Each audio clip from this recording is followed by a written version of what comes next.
It looks positive then for BHP. They get this one-week extension.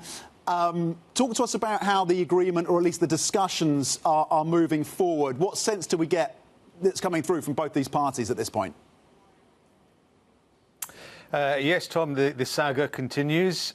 We did think it was sort of make or break time yesterday, but as you said, BHP gets another week to come up with a firm bid. And I think the most important thing here is that the Anglo management are talking with BHP for the first time. BHP, the world's biggest mining company, has produced 3 offers already, all refused. But now they are sort of in proper negotiations, at least. That's looking at it positively from the BHP point of view. They have to iron out, possibly the most important part is ironing out sort of complexities around the deal in South Africa.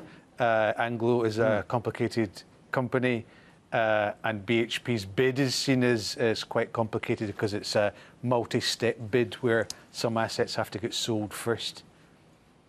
OK, Martin, $49 billion question. What is it going to take to get this deal over the line? Well, as we were saying, it's all about South Africa, really. Anglo is a very complicated company, partly because it has majority stakes in 2 major South African companies, an iron ore producer and a platinum miner. BHP wants Anglo to sell those companies first before it then buys the remainder.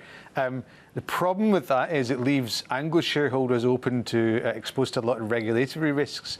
If South African government was to impose some conditions on those spin-offs or on those companies after that. So the BHP really has to address that to reassure Anglo shareholders and reassure regulators in South Africa that its plan is satisfactory from their point of view.